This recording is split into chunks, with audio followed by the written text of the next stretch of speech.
إن الحمد لله نحمده ونستعينه ونستغفره ونعوذ بالله من شرور أنفسنا ومن سيئات أعمالنا من يهده الله فلا مضل له ومن يضلل فلا هادي له وأشهد أن لا إله إلا الله وحده لا شريك له وأشهد أن محمدا عبده ورسوله يا أيها الذين آمنوا اتقوا الله حق تقاته ولا تموتن إلا وأنتم مسلمون يا أيها الناس اتقوا ربكم الذي خلقكم من نفس واحدة وخلق منها زوجها وبث منهما رجالا كثيرا ونساء واتقوا الله الذي تساءلون به والأرحام إن الله كان عليكم رقيبا يا أيها الذين آمنوا اتقوا الله وقولوا قولا سديدا يصلح لكم أعمالكم ويغفر لكم ذنوبكم ومن يطع الله ورسوله فقد فاز فوزا عظيما أما بعد فإن خير الحديث كتاب الله وخير الهدي هدي محمد صلى الله عليه وسلم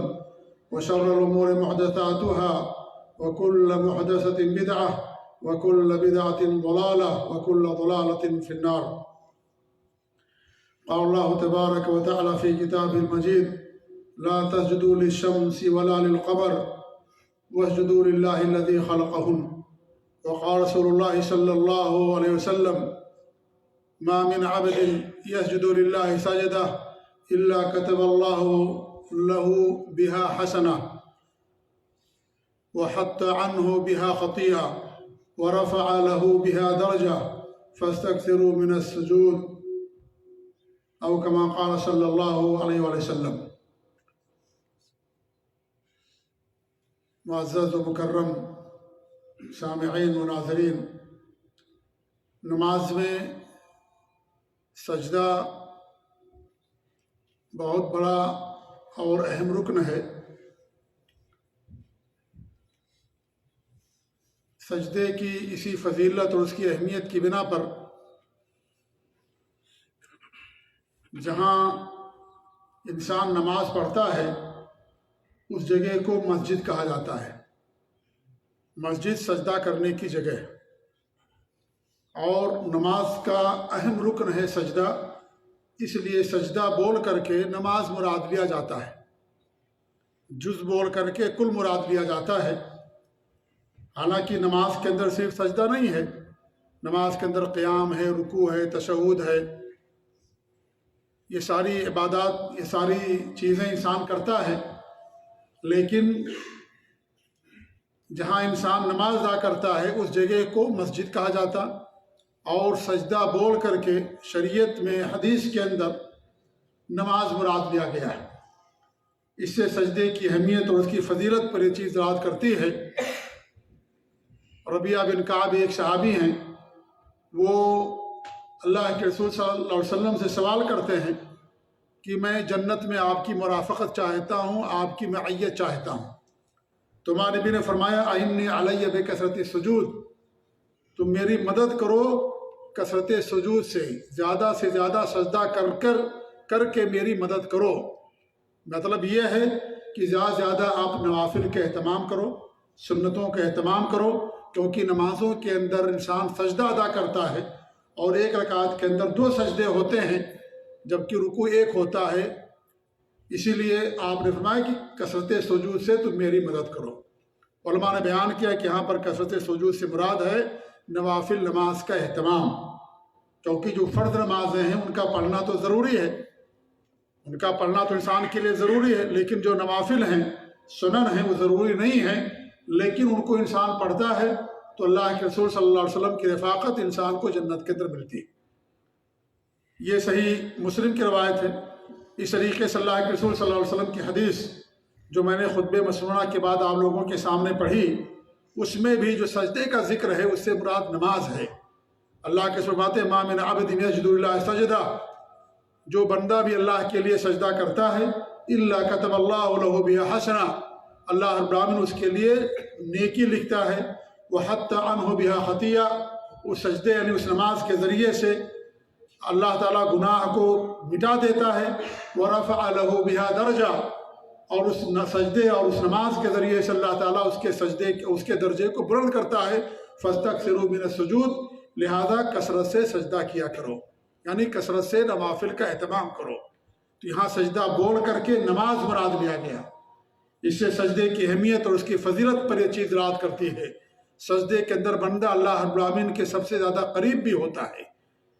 صحیح بخاری اور صحیح مسلم کی حدیث ہے کہ اللہ کے رسول صلی اللہ علیہ وسلم فرماتے ہیں اقرب ما یکون عبد من ربی وهو ساجد فاکثر الدعاء۔ سب سے زیادہ بندہ اپنے اللہ کے قریب کب ہوتا ہے؟ سجدے کی حالت میں ہوتا ہے، لہذا تم کیا کرو؟ کثرت سے دعا کرو۔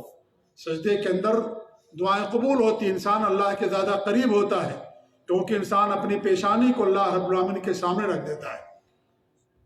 اس لیے سجدے کے اندر انسان اللہ رب العالمین کے بے حد قریب ہوتا ہے۔ اور ایک حدیث میں فرمایا کہ اما الرکوع فعظموا فیہ الرب واما السجود فاجتہدوا فی الدعاء فقمنوا ان یستجاب لکم۔ صحیح مسلم کی روایت آپ فرماتے ہیں کہ جب رکوع کرو تو رکوع کے اندر اللہ رب العالمین کی تعظیم کرو، سبحان ربی العظیم ہم سجدے رکوع کے اندر پڑھتے ہیں۔ اور جب سجدہ کرو فاجتہدوا فی الدعاء، سجدے کے اندر دعا کے اندر اجتہاد کرو، کثرت سے دعا کرو، زیادہ زیادہ دعا کرو۔ فقمنوا ان یستجاب لکم، مناسب یہ ہے کہ اللہ تعالیٰ تمہاری دعا کو قبول کر لے گا۔ تو سجدے کی دعا اللہ رب العالمین قبول کرتا ہے۔ سجدے میں انسان کے اندر تذلل، انکساری پائی جاتی ہے، خاکساری پائی جاتی ہے، اللہ کی تعظیم پائی جاتی ہے کہ انسان اپنے پیشانی کو بھی اللہ رب العالمین کے در میں اللہ تعالیٰ کے سامنے جھکا دیتا ہے۔ تو اس لیے سجدے کے اندر انسان کی دعائیں قبول کی جاتی ہیں، اور بندہ اللہ رب العالمین کے سب سے زیادہ قریب ہوتا ہے جب انسان نماز کے اندر سجدے کی حالت میں ہوتا ہے۔ سجدہ عبادت ہے، اس لیے غیر اللہ کا سجدہ کرنا شریعت کے اندر حرام ہے اور یہ شرک ہے۔ اللہ کے علاوہ کسی کا بھی سجدہ کرنا، چاہے وہ نبی ہو، رسول ہو، فرشتے ہوں، دنیا کی کتنی ہی بڑی ہستی کیوں نہ ہو، کسی کا بھی سجدہ کرنا شریعت کے اندر حرام اور ناجائز اور شرک ہے، اور یہ بڑا شرک ہے۔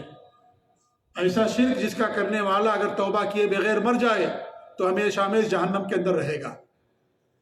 اگر بغیر توبہ کے مر گیا تو ایسے انسان کی مغفرت نہیں ہوگی، کیونکہ یہ بہت بڑا گناہ ہے اور بڑا یہ شرک ہے، اور شرک کرنے والوں پر اللہ رب العالمین نے جنت کو حرام کر دیا ہے۔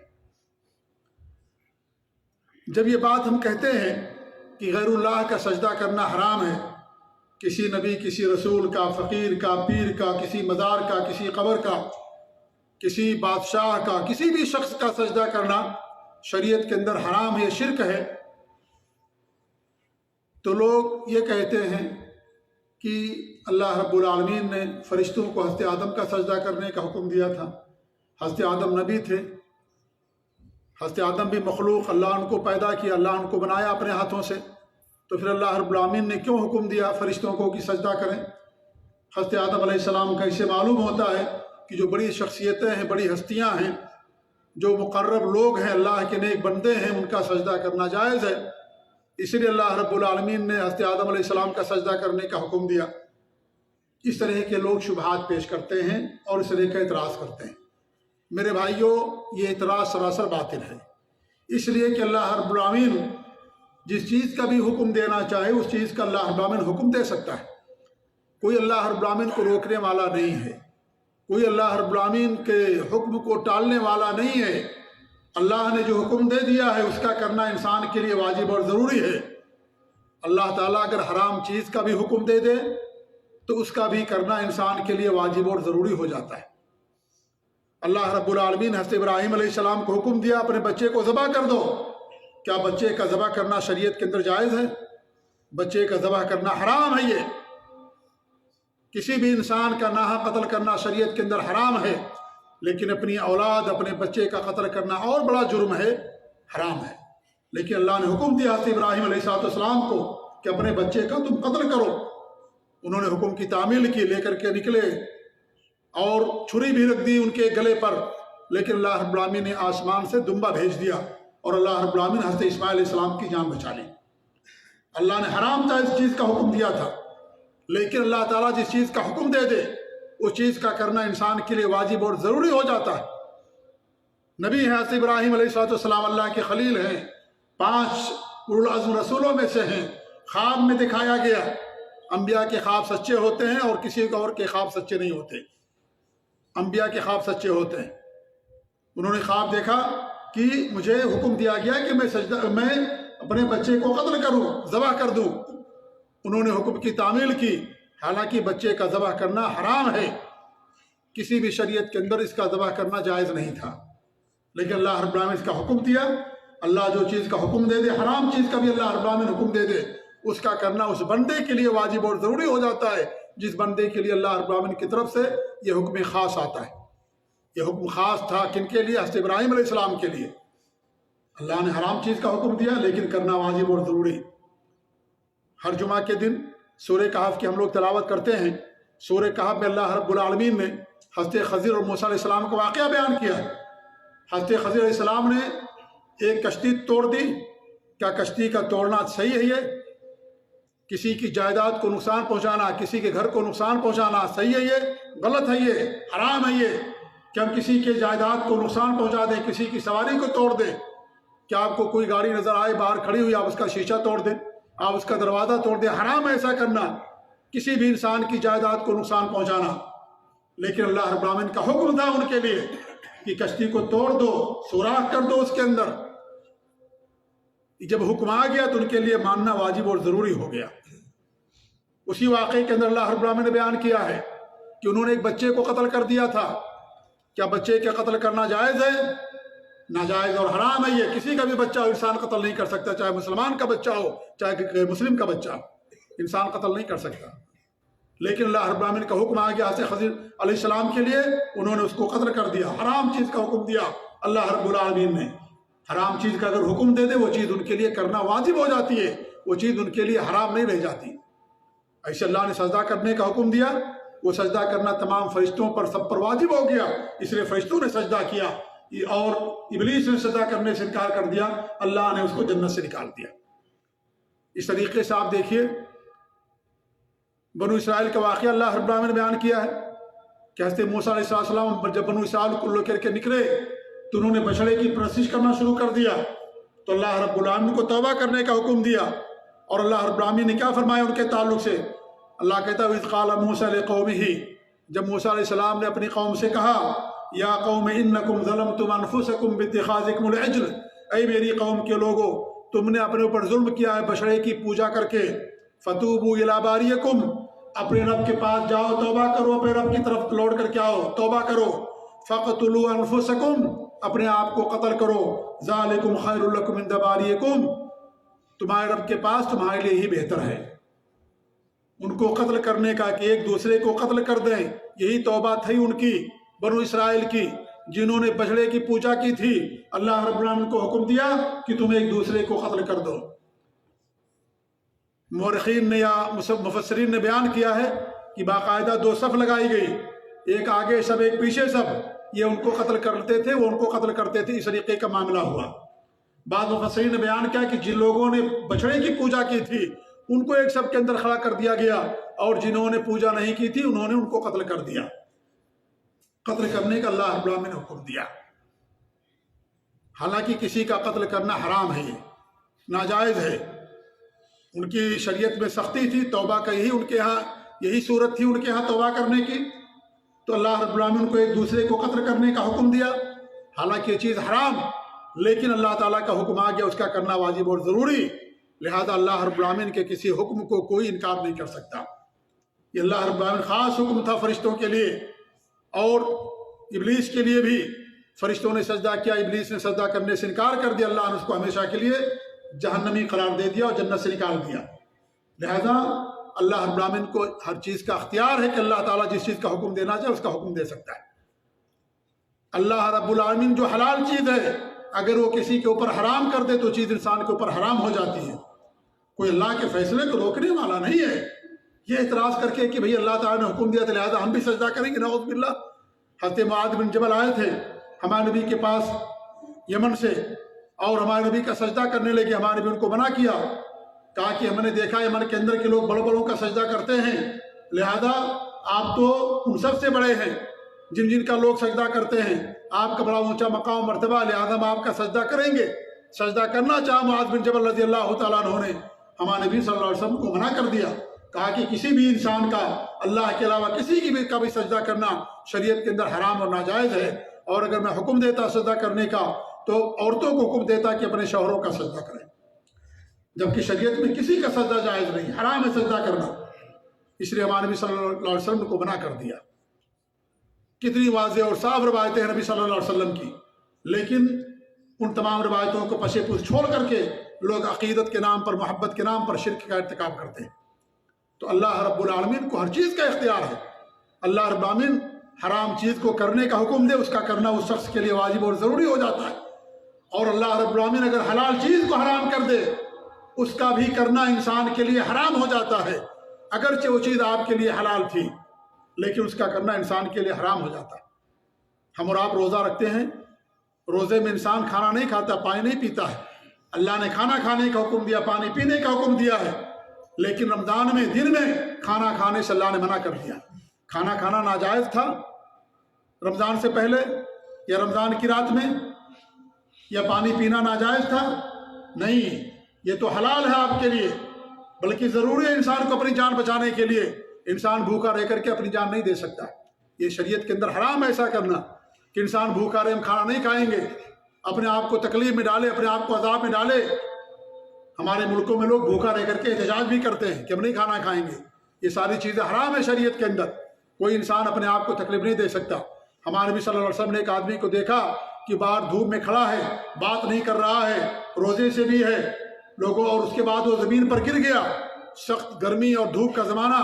صحابہ کرام اس کے پاس گئے، پوچھا کیا ماجرا کا، اس نے نظر مانی ہے کہ دھوپ میں کھڑا رہے گا، دھوپ میں کھڑا رہے گا، سایہ نہیں لے گا۔ ہمارے نبی نے کہا کہ اس کو حکم دو، جاؤ اس کو کہو کہ سائے کے اندر جائے، سائے کے اندر جائے۔ وہ یہ عبادت نہیں ہے کہ انسان دھوپ کے اندر کھڑا رہے اور بولے کہ دھوپ میں کھڑا رہنا ہمارے لیے ثواب کا کام ہے، اپنے آپ کو عذاب دینا، اپنے آپ کو تکلیف دینا۔ شریعت کے اندر اس بات کا حکم نہیں دیا گیا، اور کہا کہ اس کو بولو بات کرے۔ نماز کے اندر بات کرنا منع ہے، یا انسان قضاء حاجت کر رہا ہو، پیشاب پیخانہ کر رہا ہو، اس موقع پر انسان کے لیے بات کرنا منع ہے۔ لیکن انسان ایسے ہی کسی سے بات نہ کرے کہ میں آج بات نہیں کروں گا کسی سے، انسان غلط بات نہ کرے۔ اللہ نے زبان دی ہر بات کہنے کے لیے، خیر کے لیے، انسان زبان کو خیر اور ہر بات کے لیے استعمال کرے۔ تو یہ عبادت نہیں ہے کہ انسان یہ کہے کہ میں کسی سے بات نہیں کروں گا، میں کسی سے گفتگو نہیں کروں گا۔ ہمارے نبی نے منع کر دیا، کہا کہ اس کو بولو کہ بات کرے۔ اور جہاں تک روزے کی بات ہے، روزہ پورا کر لے، وہ روزہ پورا کر لے، لیکن بات کرے اور سائے کے اندر جائے، دھوپ سے اپنے آپ کو بچائے۔ تو یہ بھوکا رہنا یہ ثواب کا کام نہیں ہے، یہ شریعت کے اندر اس سے منع کیا گیا۔ لیکن اللہ رب العالمین نے صبح صادق سے لے کر کے سورج کے غروب ہونے تک ہمیں کھانے پینے سے، ان تمام چیزوں سے منع کر دیا ہے۔ حالانکہ یہ چیز حلال تھی ہمارے لیے اور حلال ہے، لیکن دن کے اندر سے منع کر دیا گیا۔ اللہ رب العالمین کو کوئی روکنے والا نہیں، اللہ کا جو حکم آ جائے اس کا ماننا واجب اور ضروری۔ دن میں انسان رمضان کی حالت میں روزے میں اپنی بیوی کے پاس بھی نہیں جا سکتا ہے، حالانکہ انسان شادی اسی لیے کرتا ہے۔ اللہ کے رسول کی حدیث ہے، ایسی عورتوں شادی کرو جس سے جو زیادہ بچے دینے والی ہو، رحم دل مہربان ہو، میں قیامت کے دن کثرت امت پر فخر کروں گا۔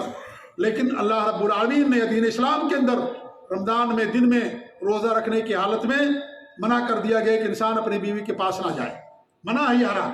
حالانکہ بیوی کے پاس جانا یہ ثواب کا کام ہے، یہ حرام کا کام نہیں ہے۔ یہ اللہ کے رسول صلی اللہ علیہ وسلم کی حدیث، اگر کوئی آدمی حلال طریقے سے اپنی شہوت پوری کرتا ہے تو اللہ تعالیٰ اس کو اجر دیتا ہے، کیونکہ اگر وہ حرام طریقے سے شہوت پوری کرے گا تو اس کے لیے گناہ ہوتا ہے، اور حلال طریقے سے کرے گا تو اللہ تعالیٰ اس کو اجر و ثواب دیتا ہے۔ آدمی اپنی بیوی کے منہ میں لقمہ بھی ڈالتا ہے تو اللہ رب العالمین اس کو اجر اور اس کو ثواب دیتا ہے۔ لقمہ کھلاتا ہے، نوالا اس کے منہ میں ڈالتا ہے، پیار اور محبت سے اللہ تعالیٰ اسے اجر دیتا ہے۔ لیکن روزے کی حالت میں ایک بندے مومن سے، ایک مسلمان سے منع کر دیا گیا کہ اپنی بیوی کے پاس روزے کی حالت میں دن میں نہیں جا سکتا ہے، منع ہے اس کے لیے، حالانکہ چیز اس کے لیے حلال تھی میرے بھائیوں، لیکن پھر بھی منع کر دیا گیا۔ آپ عمرہ کرنے جاتے ہو، جب آپ لبیک اللہم امرتن کہہ کر کے احرام باندھ لیتے ہو تو وہ چیزیں جو آپ کے اوپر پہلے سے حلال تھی حرام ہو جاتی ہیں۔ آپ خوشبو نہیں لگا سکتے، کیا خوشبو لگانا حرام ہے؟ حلال ہے خوشبو لگانا شریعت کے اندر۔ ہمارے نبی کو دنیا کی چیزوں میں سے دو چیزیں سب سے زیادہ محبوب اور پسندیدہ تھی، ایک خوشبو اور ایک عورت اور بیوی۔ اتنی پسندیدہ تھی آپ کو خوشبو، احرام باندھنے سے پہلے اپنے جسم کے اوپر خوشبو لگایا کرتے تھے، عائشہ لگا دیا کرتی تھی جسم کے اوپر، سر میں اور داڑھی کے بال میں، جسم کے اوپر، کپڑے پر نہیں، احرام کے کپڑے پر لگانا منع ہے۔ خوشبو اتنا زیادہ آپ سے پیار محبت کرتے تھے، اتنی آپ کو پسندیدہ تھی خوشبو، لیکن آپ نے احرام باندھ لیا، اب آپ کے لیے خوشبو لگانا حرام ہو گیا۔ جب تک آپ عمرے سے فارغ نہیں ہو جائیں گے، جب تک آپ حج سے فارغ نہیں ہو جائیں گے، اس وقت تک آپ کے لیے خوشبو لگانا حرام۔ یہ چیز حلال تھی نا، حلال ہے، لیکن جو احرام کی حالت میں اس کے لیے منع کر دیا گیا ہے، اللہ منع کرنے والا ہے، اللہ نے حلال چیز کو منع کر دیا، لہذا اسے رکنا آپ کے لیے ضروری ہے۔ حرام چیز کو اللہ نے حلال کر دیا آپ کے لیے، اس کا کرنا ضروری ہے آپ کے لیے، اس لیے فرشتوں کے لیے واجب تھا کہ حضرت آدم علیہ السلام کا سجدہ کریں۔ تو اللہ رب العالمین کو اختیار ہے، آپ سلے ہوئے کپڑے نہیں پہن سکتے مرد لوگ احرام کی حالت میں، سلا ہوا کپڑا پہننا منع، حرام ہے ان کے لیے۔ اگر پہنیں گے تو ان کو کیا کرنا پڑے گا؟ کفارہ دینا پڑے گا، ناخن کاٹنا حرام، سر کا ڈھانکنا حرام، یا اس طریقے چہرے کا ڈھانکنا حرام، سلے ہوئے کپڑا پہننا حرام۔ مردوں کے لیے تمام چیزیں حرام ہو جاتی ہیں، حالانکہ ساری چیزیں حلال تھیں۔ وقتی طور پر احرام باندھ کر کے عمرہ یا حج کی نیت سے مکہ جانے والے بندے پر اللہ نے اس کو حرام کر دیا، ہر بندے پر حرام نہیں ہے یہ۔ آپ یہاں کر سکتے ہیں، آپ نے عمرہ کر لیا، خوشبو لگائیے، ناخن کاٹ لیے، کوئی حرج کی بات نہیں، لیکن خوشبو کیا نام ہے احرام کی حالت میں اللہ رب العالمین نے اسے منع کر دیا کہ آپ احرام کی حالت میں نہیں لگا سکتے۔ تو اللہ رب العالمین کو اختیار ہے کہ اللہ رب العالمین جس چیز کا حکم دینا چاہے اس کا حکم دے، جس چیز کو منع کرنا چاہے اس کے لیے منع کر دے، لہذا اس بات کو دلیل بنا کر کے سجدے کو جائز قرار دینا یہ شریعت کے اندر حرام و ناجائز ہے۔ کوئی بھی قبر پرست جو قبر کا پجاری ہو یا اس طریقے سے مدار پرست ہو، غیر اللہ کا سجدہ کرنے والا، پیر اور فقیر کا سجدہ کرنے والا، اگر آپ کے سامنے اس چیز کی دلیل دے تو آپ اس کے سامنے بتائیے کہ ساری چیزیں اللہ رب العالمین کے حکم سے ہوتی ہیں۔ اللہ رب العالمین جس چیز کا حکم دے دے اس کا کرنا انسان کے لیے واجب اور ضروری ہو جاتا ہے۔ ایک اور بات بتاؤں آپ لوگوں کو، قیامت کے دن اللہ رب العالمین ان لوگوں کی آزمائش کرے گا جن لوگوں تک اسلام کی دعوت نہیں پہنچی تھی، یا جو گونگے اور بہرے، مجنون اور پاگل تھے، اللہ تعالیٰ قیامت کے دن ان کی آزمائش کرے گا۔ جن کو اسلام کی دعوت نہیں پہنچی، کسی ایسے علاقے میں ہے کہ اسلام کی دعوت نہیں پہنچی، اللہ رب العالمین کسی پر ظلم کرنے والا نہیں ہے، اللہ عدل و انصاف والا ہے، یا اس طریقے سے مجنون اور پاگل، اللہ تعالیٰ ان کی بھی آزمائش کرے گا قیامت کے دن۔ آزمائش کرنے کے بعد ان کو جہنم کے اندر یا جنت کے اندر ڈالا جائے گا۔ جانتے آزمائش کس بات سے ہوگی؟ اللہ رب العالمین حکم دے گا آگے کے اندر کود جاؤ، آگے کے اندر سے کود جاؤ۔ جو کود جائیں گے اللہ تعالیٰ ان کو جنت میں داخل کر دے گا، وہ اللہ تعالیٰ اسے جنت کا باغ بنا دے گا۔ اور جو کہیں گے نہیں ہم کیوں آگ میں کودیں، آگ میں کودیں گے جل جائیں گے، آگ میں ہم نہیں کود سکتے، آگ جلاتی ہے، ہم مر جائیں گے، جل جائیں گے آگ میں، اللہ تعالیٰ کہے گا تمہارے پاس میری دعوت پہنچتی اسلام کی، تم بھی یہی کہتے، انکار کرتے، اپنی بات میری بات کو نہیں مانتے، اللہ تعالیٰ پھر کو جہنم میں داخل کر دے گا۔ اللہ تعالیٰ آزمائش کرے گا آگ میں ڈال کر کے، آگ میں ڈالنا حرام ہے، یہ اپنے آپ کو ہلاکت میں ڈالنا حرام ہے شریعت کے اندر، کہ انسان آگ کے اندر کود جائے، انسان جو ہے ندی نالے کے اندر، سمندر کے اندر کود جائے، اس کو تیرنا نہیں آتا، پہاڑ کی چوٹی زمین پر کود جائے، چھت سے اوپر نیچے کود جائے نیچے اور جان دے دے، خودکشی ہے شریعت کے اندر حرام اور ناجائز ہے۔ لیکن اللہ رب العالمین اسی حرام چیز کے ذریعے سے لوگوں کا امتحان لے گا۔ اللہ رب العالمین کو اختیار ہے، اللہ رب العالمین کوئی کچھ کرنے والا نہیں ہے، اللہ رب العالمین کے حکم کو کوئی ٹالنے والا، کوئی روکنے والا، اعتراض کرنے والا کوئی نہیں۔ اگر کوئی کرتا ہے تو میرے بھائیوں وہ اپنے ایمان کی خیر منائے۔ اس لیے یہ اللہ رب العالمین کا اختیار، اللہ جس کا حکم دینا چاہے اس کا حکم دے سکتا ہے۔ اس لیے اس کو دلیل بنا کر کے ہم یہ کہیں غیر اللہ کا سجدہ کرنا شریعت کے اندر پہلے جائز تھا اور کرتے تھے تو ہم بھی کریں گے، میرے بھائی شرک ہے، کیونکہ دین اسلام کے اندر اس کو منع کر دیا گیا ہے اور حرام ہے ایسا کرنا۔ آج دیکھیے لوگ پیروں کا، فقیروں کا اور نہ جانے کن کے لوگ سجدہ کرتے ہیں، زندوں کا، مردوں کا لوگ سجدہ کرتے ہیں، یہ کھلا ہوا شرک ہے میرے بھائیوں۔ اسی شرک کو منع کرنے کے لیے اللہ کے رسول صلی اللہ علیہ وسلم دنیا کے اندر بھیجے گئے تھے۔ زمانہ جاہلیت کے اندر بھی لوگ غیر اللہ کا سجدہ کرتے تھے، مزاروں پر جاتے تھے، قبروں پر جاتے تھے، وہاں جا کر باقاعدہ طواف کرتے تھے، وہاں جانور پیش کرتے تھے، وہاں ذبح کرتے تھے جانوروں کو، وہاں جا کر کے سجدے کیا کرتے تھے۔ جو عبادات اللہ تعالیٰ کے لیے، ان عبادات کو غیر اللہ کے لیے کیا کرتے تھے، یا غیر اللہ کے ساتھ اللہ کے لیے بھی کرتے تھے، غیر اللہ کے لیے بھی کرتے تھے۔ آج کا وہی مسلمان کا حال ہے، اللہ کے لیے بھی سجدہ کرتا ہے نماز میں اور غیر اللہ کے لیے بھی سجدہ کرتا ہے۔ اللہ کے لیے وہ نیکیاں جو ہے عبادت کرتا ہے، غیر اللہ کی بھی عبادت کرتا ہے، اللہ کی بھی قسم کھاتا ہے، غیر اللہ کی بھی قسم کھاتا ہے، اللہ کے گھر کا طواف بھی کرنے آتا ہے، عمرہ کرنے اور حج کرنے کے لیے، لیکن جب واپس جاتا ہے تو اپنے جو ہے مزاروں کو بھی جا کر کے طواف کرتا ہے اور کہتا ہمارا حج مکمل نہیں ہوگا۔ آج کتنے ایسے مسلمان ہیں جب تک اجمیر نہیں جائیں گے، جب تک علی حجویری کی قبر کا مزار کا جا کر کے ہم زیارت نہیں کریں گے، ہمارا حج نہیں ہوگا۔ لوگ حج کو ناقص سمجھتے ہیں میرے بھائیوں، اس لیے حج کرنے کے بعد بہت سارے لوگ وہاں بھی جاتے ہیں دیدار کرنے کے لیے، زیارت کرنے کے لیے، تاکہ ہمارا حج مکمل ہو جائے۔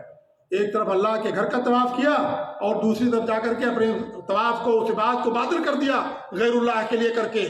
یہ عبادات اللہ کے علاوہ کسی کے لیے کرنا حرام ہے شریعت کے اندر۔ اللہ کی بات بھی کی جا رہی ہے، غیر اللہ کی بھی بات ہو رہی ہے۔ اسی بات کو اللہ نے فرمایا وَأَنَّ الْمَسَاجِدَ لِلَّهِ فَلَا تَدْعُوا مَعَ اللَّهِ أَحَدًا، مسجدیں اللہ رب العالمین کا گھر ہیں، اللہ تعالیٰ کے ساتھ ساتھ کسی دوسرے کو نہ پکارو۔ اللہ کے علاوہ کسی کو پکارنا کفر ہے، یہ اللہ کے ساتھ ساتھ کسی کو پکارنا یہ شرک کہلاتا ہے۔ آپ نے اس کو اللہ کے برابر کر دیا۔ شرک کے معنی ہوتے برابر کرنا، جو عبادات اللہ کے لیے ہیں ان عبادات میں آپ نے اس کو اللہ کے برابر کر دیا، اسی کو شرک کہا جاتا ہے میرے بھائیوں۔ سجدہ اللہ کے لیے خاص ہے، غیر اللہ کا سجدہ کرنا حرام ہے، شریعت کے اندر ناجائز ہے، اس لیے سجدہ انسان کے لیے جائز نہیں ہے۔ ایسا کرنے والا انسان اسلام کے دائرے سے نکل جاتا ہے۔ ہم اپنے عقیدے کی حفاظت کریں، یہی ہماری پہچان ہے، یہی ہماری اساس ہے میرے بھائیوں۔ اللہ کے رسول نے فرمایا ابو ذر رضی اللہ عنہ سے، اگر تمہیں قتل کر دیا جائے لا تشرک باللہ وان قتلت حرقت، اللہ تعالیٰ کے ساتھ کبھی شرک نہ کرنا، چاہے تمہیں قتل کر دیا جائے چاہے تمہیں جلا دیا جائے، گوارا کر لینا، جل جانا، قتل ہو جانا گوارا کر لینا، لیکن کبھی بھی اللہ رب العالمین کے ساتھ تم شرک نہ کرنا، کبھی نہ شرک کرنا اللہ تعالیٰ کے ساتھ، کیونکہ شرک کرو گے ہمیشہ ہمیشہ کے لیے جہنم۔ یہ زندگی آخری زندگی نہیں ہے، یہ دائمی زندگی نہیں ہے، یہ وقتی زندگی ہے، اسٹیشن کی طریقے سے دنیا کی زندگی۔ جیسے ایک انسان آتا دنیا کے اندر، کسی اسٹیشن پر اترتا ہے یا کسی درخت کے نیچے ایک مسافر آرام کرنے کے لیے بیٹھتا ہے، کچھ دیر آرام کرتا اپنی منزل کی طرف رواں دواں ہو جاتا ہے، اس طریقے دنیا یہ ایک اسٹیشن ہے۔ اس کے بعد آنے والی زندگی برزخی زندگی، اس کے بعد آنے والی اخروی اور دائمی اور ابدی اور سرمدی زندگی ہے، جنت اور جہنم کی شکل میں۔ اس لیے دنیا ہمیشہ رہنے والی نہیں ہے، ایک دن ختم ہو جائے گی، انسان ختم ہو جاتا مر جاتا ہے۔ اس لیے ہمارے بن فرمایا کہ اللہ تعالیٰ کے ساتھ کبھی بھی شرک نہ کرنا، اور چاہے تمہیں قتل کر دیا جائے چاہے تمہیں جلا دیا جائے، کیونکہ انسان کے پاس سب سے قیمتی سرمایہ، سب سے قیمتی چیز اگر انسان کے پاس ہے اس کی توحید ہے، اس سے بڑا سرمایہ انسان کے پاس نہیں ہو سکتا ہے۔ دنیا کی ساری دولت انسان لگا دے گا قیامت کے دن تو بھی جنت کا حقدار نہیں بنے گا اگر اس نے اللہ رب العالمین کے ساتھ شرک کیا۔ ساری دولت لگا دے، پوری دنیا پیش کر دے، لوگ آئیں گے پوری دنیا فدیے میں پیش کرنا چاہیں گے، پوری دنیا لے کر کے ہم کو جہنم سے نکال دیا جائے، نہیں نکالا جائے گا، جنت کے اندر نہیں جا سکتے۔ وہ سب سے مالدار انسان ہوا ہے جو موحد ہے، سب سے مالدار انسان ہوا ہے جو نبی کی سنتوں پر عمل کرنے والا، توحید پر قائم رہنے والا، شرک سے دور رہنے والا، وہ دنیا کا سب سے مالدار انسان ہے۔ اس سے زیادہ کوئی مالدار دنیا کے اندر انسان نہیں ہے۔ یہ اگرچہ وہ دنیا کے اندر فقیر لوگ اسے کہیں، لیکن اللہ کی نظر میں اور حقیقت میں دنیا کا سب سے مالدار انسان ہے، کیونکہ دنیا کی سب سے قیمتی متاع، دنیا کی سب سے قیمتی چیز اس بندے کے پاس ہے، چاہے دنیا کا مال اس کے پاس ہو نہ ہو۔ یہ سب سے قیمتی چیز توحید میرے بھائیوں، اس سے بڑی کوئی چیز نہیں ہے، یہی ہماری پہچان ہے، اسی کے اللہ رب العالمین انبیاء اور رسول دنیا کے اندر بھیجے، لہذا اس کی حفاظت کرنا ہماری اور آپ کی ہر مسلمان کی ذمہ داری ہے۔ ایسا نہیں ہے کہ انسان دنیا کے عوض اپنی توحید کو بیچ دے اور شرکوں کو گلے لگا لے، اللہ تعالیٰ کے ساتھ کفر کرنا شروع کر دے، غیر اللہ کی بات کرنا شروع کر دے۔ یہ کلمہ انسان کے لیے کچھ فائدہ مند نہیں ہوگا۔ کلمہ اس وقت فائدہ کرے گا جب انسان اس کلمے کے تقاضے کے مطابق عمل کرے گا تو فائدہ ہوگا۔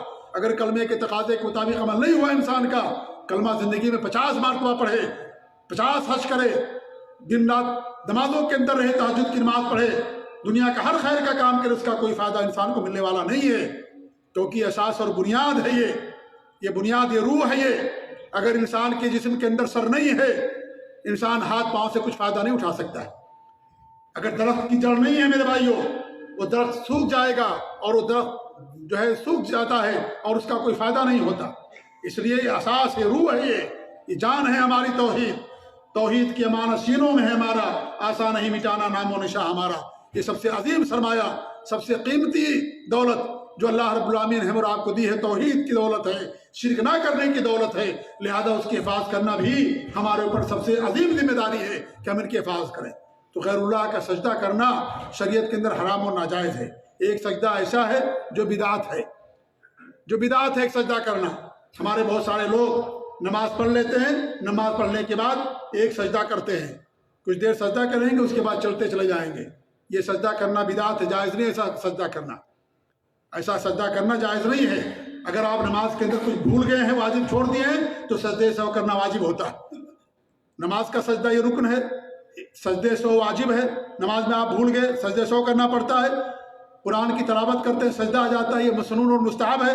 سجدے شکر ہے، آپ کو کوئی نعمت ملی، آپ نے شکرانے کے طور پر سجدہ کر لیا، یہ مسنون اور مستحب ہے آپ کے لیے۔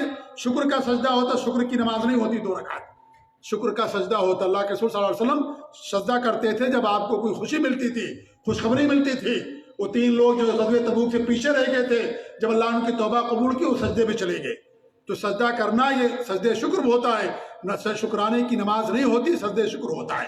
یہ 4 سجدے ہیں، اور ایک سجدہ حرام جو غیر اللہ کے لیے سجدہ شرک ہے یہ، اور ایک سجدہ بدعت جو نماز پڑھ لینے کے بعد انسان ایک سجدہ کرتا ہے اور کہتا ہے کہ جو ہے اگر کچھ غلطی ہوئی ہوگی نماز کے اندر تو معاف ہو جائے گی۔ سجدے سہو 2 سجدہ ہوتا ہے، ایک سجدہ نہیں ہوتا ہے، اور سجدے سہو اس بنیاد پر نہیں ہوتا، ورنہ سائے لوگ سجدے ہی پڑے رہیں گے ہمیشہ۔ سجدے سہو یقین کی بنیاد پر کہ آپ نے واجب چھوڑ دیا ہے، واجب چھوڑنے پر یا کسی چیز کے زیادہ کر دینے پر انسان اس میں سجدے سہو کرتا ہے، یا انسان کو شک ہو گیا کم اور زیادہ میں، اس میں انسان سجدے سہو کرتا ہے، ویسے انسان سجدے سہو نہیں کرتا۔ اور سجدے سہو 2 سجدہ ہوتا ہے، ایک سجدہ نہیں ہوتا۔ سجدے شکر ایک سجدہ، سجدے تلاوت ایک سجدہ ہوتا ہے۔ نماز کے اندر 2 سجدے ہوتے ہیں ایک رکعت کے اندر، تو یہ سجدے ہیں۔ تو ایسے انسان سجدہ کر لے نماز پڑھ لینے کے بعد، تو یہ سجدہ میرے بھائی علماء نے اس کو بدعت قرار دیا ہے۔ آپ نفل نماز پڑھ سکتے ہیں، جہاں پر سجدے کرنے کے تعلق سے فضیلت آئی ہے وہاں پر علماء نے معنی بیان کیا ہے، وہاں پر صرف سجدہ مراد نہیں ہے بلکہ وہاں پر نماز مراد ہے، کیونکہ نماز کی سب سے اہم ترین عبادت، اہم ترین رکن سجدہ ہے، اس لیے سجدہ کہہ کر کے نماز مراد لیا گیا ہے۔ تو یہ سجدے کے تعلق سے کچھ باتیں تھیں جو میں نے آپ لوگوں کے سامنے بیان کی ہیں۔ اللہ تعالیٰ سے دعا کہ اللہ رب العالمین ہمیں شرک سے محفوظ رکھے، اللہ ہم سب کو توحید خالص پر قائم رکھے، اور ہر طرح کی حرام چیزوں سے، شرکیہ باتوں اور کاموں سے اللہ تعالیٰ ہم سب کو محفوظ رکھے، آمین۔ بارک اللہ علیہ ولکم فی القرآن العظیم ونفعنی وإیاکم بالآیات والذکر الحکیم، انہ تعالی جواد کریم بلکم بر رؤوف رحیم۔